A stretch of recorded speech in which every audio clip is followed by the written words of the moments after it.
الحمد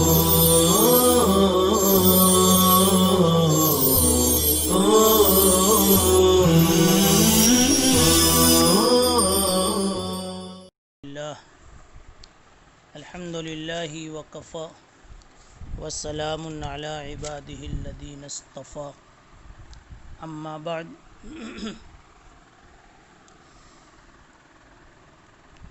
باب اتخاذ السراریہ ومن اعتق جاریتہ ثم تزوجہا۔ آپ بابن کو خبر بنا سکتے ہیں، ھذا بابن، اور مضاف بھی بنا سکتے ہیں، اور مضاف ہونے کی صورت میں پھر مضاف الیہ اتخاذ السراری سے مل کر کے ھذا مبتدا محذوف کی پھر خبر ہے، ھذا باب اتخاذ السراری۔ لوڈیوں کا رکھنا یعنی بادیوں کا رکھنا کیسا ہے، اس باب کا یہی حاصل ہے۔ اسلام میں بادیوں کے رکھنے کی کیا حیثیت ہے؟ سراری سریہ کی جمع ہے، اور سریہ کا لفظ سرن سے بنا ہوا ہے۔ سرن کے معنی آتے ہیں پوشیدہ کے، سرن میں پوشیدگی کا معنی ہے۔ سرن عرب میں جمع کے کلمات میں بھی شمار کیا جاتا ہے، یعنی مجامعت کے لیے، بیوی سے مقاربت کے لیے جو الفاظ بولے جاتے ہیں ان میں ایک لفظ سرن بھی ہے۔ خاص طور پر یہ لفظ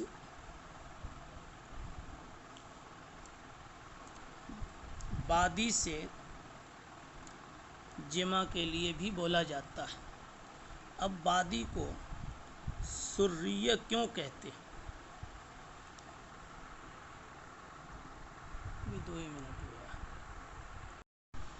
بادی کو سریہ اس لیے کہا جاتا ہے کہ جب بادیوں کے رکھنے کا رواج تھا تو اس وقت عموماً بیویوں سے چھپ چھپا کر بادیوں سے مجامعت کا عمل کیا جاتا تھا۔ اس بنیاد پر بادی کو سریہ کہتے تھے۔ بعض حضرات نے وجہ تسمیہ یہ بیان کی ہے کہ یہ لفظ سرور سے مشتق ہے، جس کے معنی خوشی کے آتے ہیں۔ بادی انسان کے لیے خوشی و مسرت کا ایک ذریعہ ہے۔ کیوں ذریعہ ہے وہ آپ خوب سمجھ رہے ہیں کہ اس کی جنسی تکمیل کا ایک بہت اہم سامان ہے وہ، اور اسی طریقے سے اس کی خدمت کے لیے، اس کی ضروریات کی دوڑ دھوپ کے لیے بھی بادیاں کام آتی ہیں۔ اس لیے عرب میں اس کے لیے لفظ سریہ کا استعمال کرتے تھے۔ اب اتخاذ السراری کا حاصل ہوا بادیوں کے رکھنے کا بیان، کہ بادیوں کا رکھنا کیسا ہے۔ اس ترجمے سے یعنی ترجمۃ الباب سے، اس ٹکڑے سے مقصد کیا ہے؟ امام بخاری رحمۃ اللہ علیہ اس ترجمۃ الباب سے اس کے جواز کی طرف اشارہ کرنا چاہتے ہیں۔ امام ابو داؤد نے مراسیل میں زبیر ابن سعد کے طریق سے ایک روایت نقل کی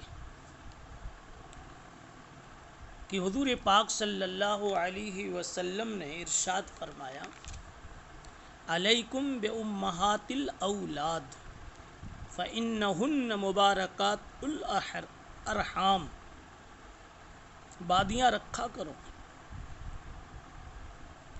علیکم بأمہات الاولاد فإنہن مبارکات الارحام، اس سے پتہ چلا بادیوں کے رکھنے کا حکم ہے۔ اسی طریقے سے مسند احمد میں امام احمد ابن حنبل نے بھی ایک روایت اسی مفہوم کی نقل فرمائی ہے۔ اس کے راوی حضرت عبداللہ ابن عمرو ابن العاص رضی اللہ عنہ ہیں۔ الفاظ حدیث کے اس طرح ہیں: انکحوا امہات الاولاد فإنہ اباہی بکم یوم القیامہ، بادیوں سے تم بادیاں رکھا کرو، ان سے شادی کر لیا کرو، میں قیامت کے دن تمہارے ذریعے سے دوسری امتوں پر فخر کروں گا۔ خلاصہ یہ ہے کہ بادیوں کے رکھنے کا اور بادیوں کو بادی بنا کے رکھنا یا پھر اسے آزاد کر کے اس سے شادی کر لینا، اس کا جواز، بلکہ اس باب سے اس کے استحباب کی طرف بھی اشارہ کرنا چاہتے ہیں۔ اگر یہ مجموعے روایات کو اکٹھا کر لے تو استحباب بھی اس کا نکلتا، اس کا مندوب ہونا بھی سمجھ میں آتا ہے۔ اس لیے کہ جو علت بتائی رسول اللہ صلی اللہ علیہ وسلم نے وہ یہ ہے اباہی بکم یوم القیامہ۔ ترجمۃ الباب کا دوسرا جزو ہے ومن اعتق جاریۃ ثم تزوجها، یہ بیان ہے اس شخص کا جو اپنی بادی کو آزاد کر دے پھر اس سے شادی کر لے۔ ترجمۃ الباب میں یہ جو دوسرا ٹکڑا ہے کہ کوئی شخص بادی کو آزاد کر کے اس سے شادی کر لے، یہ کرنا بھی جائز بلکہ بہتر ہے۔ چنانچہ آگے باب کی پہلی روایت میں، یعنی اس باب کی ابھی جو پہلی روایت آ رہی ہے اس میں اس کی فضیلت آئی ہے۔ امام بخاری رحمۃ اللہ علیہ نے اس عنوان کو قائم کیوں فرمایا؟ عامتاً ایسا ہوتا ہے کہ حضرت بغیر صراحت کے خاموش انداز میں کسی غلط فہمی کا ازالہ کرنا چاہتے ہیں، کسی کا جواب دینا چاہتے ہیں، بسا اوقات کسی کی تردید کرنا چاہتے ہیں۔ یہاں بھی کچھ اسی قسم کا نقطہ ہے۔ بعض حضرات صحابہ کرام اور حضرات تابعین اعظام جن کو یہ حدیث معلوم نہیں تھی، اس لیے ان لوگوں نے ابتداً اس کو مکروہ سمجھا، یعنی بادیوں کا رکھنا اور بادی کو رکھ کر پھر اس آزاد کر کے اس سے شادی کرنا۔ چنانچہ عبداللہ ابن مسعود، حضرت عبداللہ ابن عمر، انس ابن مالک اور تابعین میں سعید ابن مسیب، ابراہیم نخعی، یہ حضرات اس کو مکروہ سمجھتے تھے۔ امام بخاری کراہت کے اسی نقطۂ نظر کی تردید کرنا چاہتے ہیں اور روایت سے یہ بتلا رہے ہیں کہ بادی کو آزاد کر کے اس کے ساتھ نکاح کرنے میں کوئی حرج نہیں، بلکہ حرج ہی نہیں، اس میں دوہرا ثواب ہے، جیسا کہ ابھی روایت آپ پڑھیں گے تو اس سے معلوم ہوگا۔ آپ اب روایت پہ غور کیجئے۔ بہی قال حدثنا موسیٰ بن اسماعیل قال حدثنا عبد الواحد قال حدثنا صالح بن صالح الحمدانی قال حدثنا الشعبی، یہ عامر شعبی ہے، قال حدثنی ابو بردہ ان ابیہ، ابو بردہ اپنے والد سے لیتے ہیں اور ان کے والد ابو موسیٰ اشعری رضی اللہ تعالی عنہ ہیں۔ فرماتے ہیں قال قال رسول اللہ صلی اللہ علیہ وسلم ایما رجل کانت عندہ ولیدہ، جس انسان کے پاس، جس آدمی کے پاس کوئی لونڈی ہو اور وہ اسے خوب تعلیم و تربیت کرے، وَأَحْسَنَ تَعْلِيمَهَا وَأَدَّبَهَا، اسی تعلیم دے اور پھر اس کی اچھی تربیت کریں اور پھر اس کو آزاد کر کر کے اس سے نکاح کر لے، ثم اعتقہا وتزوجہا فلہ اجران، تو ایسے شخص کو ڈبل ثواب ملتا ہے، دگنا ثواب ملے گا۔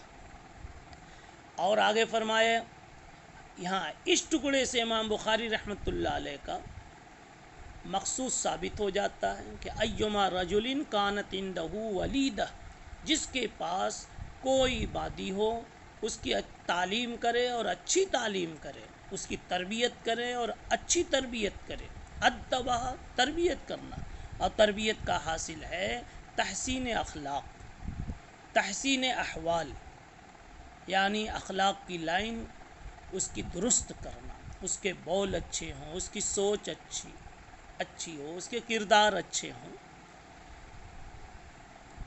اس کا دامن پاک ہو، فاحسن تادیبہا ثم اعتقہا وتزوجہا، پھر وہ اس کو آزاد کر کے اس سے شادی کر لے، فرمایا اس کو ڈبل ثواب ملے گا۔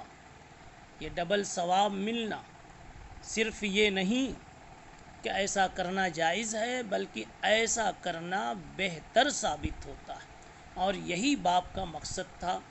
دوسرا ٹکڑا حدیث کا، وَأَيُّمَا رَجُلٍ مِّنْ أَهْلِ الْكِتَابِ آمَنَ بِنَبِيِّهِ وَآمَنَ بِي فَلَهُ أَجْرَانِ، جو انسان اہل کتاب میں سے اپنے نبی پر ایمان لایا اور پھر میرے اوپر بھی ایمان لایا، یعنی کوئی یہودی تھا، عیسائی تھا، اور حضرت موسیٰ علیہ السلام پر، حضرت عیسیٰ علیہ السلام پر وہ ایمان لایا اور پھر مجھ پر بھی ایمان لایا، جب میں آیا تو مجھ پر بھی ایمان لایا، فَلَهُ اجران، اس کو بھی دگنا ثواب ملے گا۔ اور تیسرا ٹکڑا حدیث کا ہے، وہ ایما مملوک، جو غلام اپنے مولا کا حق ادا کرے، جو غلام کی اپنے آقاؤں کا حق ادا کرے اور اپنے رب کا حق ادا کرے، فَلَهُ اجران، اس کو بھی دگنا ثواب ملے گا۔ ترجمۃ الباب تو ثابت ہو گیا پہلے ہی ٹکڑے سے، البتہ حدیث کے مضمون میں کل 3 باتیں کہی گئی ہے کہ ایک تو بادی والی، اور دوسرے اہل کتاب کے ایمان لانے کی، اور تیسرے غلام کے مسئلے کی۔ فرمایا ان تینوں کو ڈبل ثواب ملتا ہے۔ اب ان کو ڈبل ثواب کیوں ملتا ہے؟ ان تینوں کو ڈبل ثواب اس لیے ملتا ہے کہ بعض حضرات نے تو کہا کہ ڈبل ثواب اس لیے ملتا ہے کہ ان کے کام ڈبل ہیں۔ ایک تو یہ کہ بادی کو کی تعلیم و تربیت کا نظام کیا، پھر آزاد کیا، پھر اس سے شادی کر لی، ایک سے زائد کام کیے، اس لیے ڈبل ثواب ہوا۔ اور ایسے ہی دوسرے ٹکڑے میں کہ اپنے نبی پر پہلے کوئی شخص ایمان لایا، پھر آخری نبی صلی اللہ علیہ وسلم تشریف لائے تو ان پر بھی ایمان وہ لے آیا، تو اس نے بھی ڈبل کام کیے، پھر اس کو ڈبل ثواب ملا۔ اور غلام نے اپنے مولا کا بھی حق ادا کیا اور رب کائنات کا اللہ کا بھی حق ادا کیا، تو اس نے بھی ڈبل کام کیے۔ تو ان لوگوں نے ڈبل کام کیے، اس وجہ سے ان کو ڈبل ثواب مل رہا ہے۔ لیکن اس بات کو، اس توجیہ کو زیادہ پسند نہیں کیا لوگوں نے، اس وجہ سے کہ اگر ڈبل کیا اور ڈبل ثواب ملا تو پھر ان کی کیا فضیلت ہوئی؟ پھر تو ایک عمل پر ایک ہی ثواب ہوا، ایک عمل پر ایک ہی ثواب ہوا، پھر ان 3 اعمال کی کوئی خاص فضیلت ثابت نہیں ہوئی۔ اس لیے دوسرا جواب سنیے، دوسرا جواب لوگوں نے یہ دیا کہ اصل میں ان کو جو ڈبل ثواب مل رہا ہے تو مجاہدے کی بنیاد، ایک ثواب تو نفس عمل کی بنیاد پر، اور دوسرا ثواب اس عمل میں جو مجاہدہ ہے اس کی بنیاد پر ان کو مل رہا ہے۔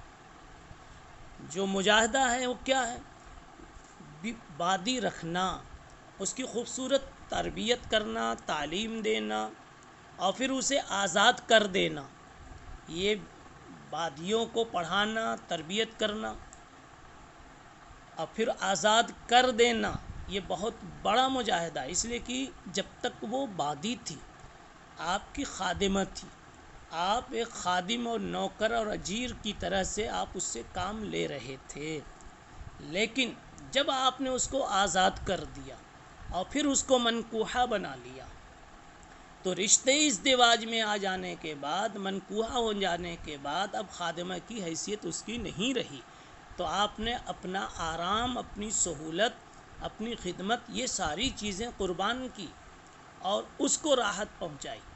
یہ ہے دوسرا عمل۔ تو ایک عمل ہوا اس کی تعلیم و تربیت کا، اور دوسرا عمل اس میں جو مجاہدہ ہوا آپ کے نفس کا، تو اللہ تعالیٰ ایک ثواب تو دیں گے اس کے نفس عمل کا، اور دوسرا ثواب دیں گے مجاہدے کا۔ اب یہاں ایک بات اور یاد رکھیں کہ جو دوسرا ثواب ملے گا وہ ہوگا مجاہدے کی بنیاد پر۔ وہ کتنا ہوگا؟ وہ عمل کی مقدار کے برابر نہیں، مجاہدے کی مقدار کے برابر ہوگا، اس لیے کہ العطایا علی متن البلایا، الاجر بقدر المشقہ۔ انسان جتنی مشقت کسی عمل میں اٹھاتا ہے اتنا ہی اس کو ثواب دیا جاتا ہے۔ تو یہاں پر یہی بات ہے کہ اس نے مجاہدہ بڑا کیا، قربانی دی، اس وادی کے ساتھ اچھا کیا کہ اس نے اس کو آزاد کر دیا اور اس کو منکوحہ بنا کر کے ایک شرف بخشا۔ تو اس کی وجہ سے ایک ثواب نفس عمل کا، ایک ثواب اس بڑی قربانی کا، اور یہ بڑی قربانی کا ثواب کتنا بڑا ہوگا وہ سوچا نہیں جا سکتا، وہ اللہ ہی بہتر جانتے ہیں۔ عمل کی قدر کے ساتھ اس کو مقدر کرنا یہ صحیح نہیں۔ وَأَيُّمَا رَجُلٍ مِّنْ أَهْلِ الْكِتَابِ، اور یہی بات سمجھیے کہ ایک آدمی پہلے سے اپنے نبی پر ایمان رکھتا تھا، حضرت موسیٰ پر یا عیسائی حضرت عیسیٰ پر، پھر اس کے بعد رسول اللہ صلی اللہ علیہ وسلم کا زمانہ ملا اور آپ کے اوپر ایمان لے آیا، تو یہ ایمان لانا ایک عمل ہے، اس کا ثواب ملا، اس کا ڈبل ثواب کا۔ تو ایک مطلب یہ ہوا کہ اپنے نبی پر ایمان لایا، ایک ثواب، پھر میرے مصطفیٰ صلی اللہ علیہ وسلم پر ایمان لے آیا، ڈبل ثواب۔ مگر اس پر پھر وہی بات کہ دو عمل کیا دو ثواب ملا، کون سی خصوصیت؟ اب اس کو دوسرے انداز سے کہیے کہ اصل میں ایمان لانا ایک دور میں اپنے نبی پر، دوسرے دور میں ہمارے نبی پر، جس وقت جو تقاضا تھا اس پر اس نے عمل کیا، یہ ایک عمل ہوا۔ البتہ اس تقاضے کو پورا کرنے میں اس کو جو مشقت پیش آئی، اس مشقت کا، اس مجاہدے کا ثواب ایک مستقل ہوگا، یہ ہوا ڈبل اور یہ ہوا دوہرا ثواب۔ اب مشقت کا یہ عمل کیسے ہے آپ خوب یاد رکھیں۔ انسان کے لیے سب سے مشکل کام ماحول کے خلاف کچھ کرنا ہوا کرتا ہے، اور سب سے آسان کام ماحول کے مطابق کرنا ہے۔ آپ دیکھیے ماحول بنا ہے کہ شادی میں 5 لاکھ خرچ کرنا کوئی بڑی بات نہیں ہے، صاحب استطاعت کے لیے شوق سے کرتا ہے، اور ماحول نہیں ہے گلی کوچے کے فقیروں کو دینے کا تو اس کو 150 بھی دینا بھاری پڑ جاتا ہے، بلکہ حساب کر کے وصول کر لیتا ہے۔ رسمیں جو چالو ہیں، چل رہی ہیں، بدعات کی شکل میں ہوں اور چاہے عادات کی شکل میں ہوں، جو کچھ رسم و رواج چل رہے ہیں، رسم و رواج کا ترک بڑے سے بڑے لوگوں کے لیے بھی مشکل ہو رہا ہے۔ کیوں؟ اس لیے کہ چلن کے خلاف، عرف کے خلاف، معاشرے کے خلاف، سوسائٹی کے خلاف چلنا بہت مشکل ہے۔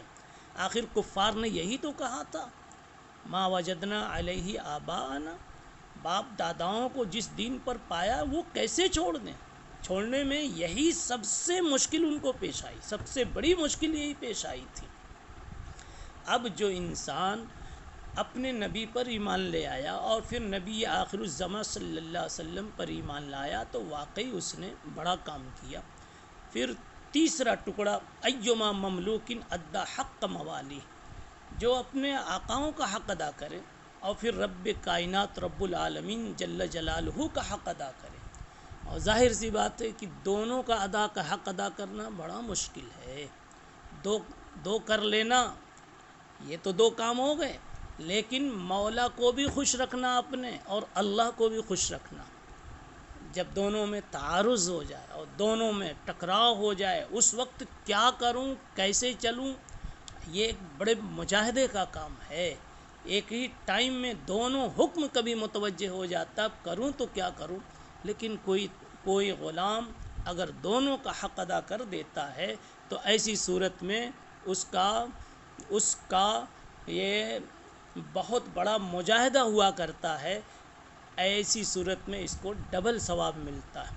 قال ابو بکر ان ابی، آگے ہے قال الشعبی خذها بغیر شیء قد كان الرجل يرحل فيما دونه الى المدینہ، وقال ابو بکر ان ابی حسین ان ابی بردۃ نبی عن النبی صلی اللہ علیہ وسلم عاتقها ثم اصدقها۔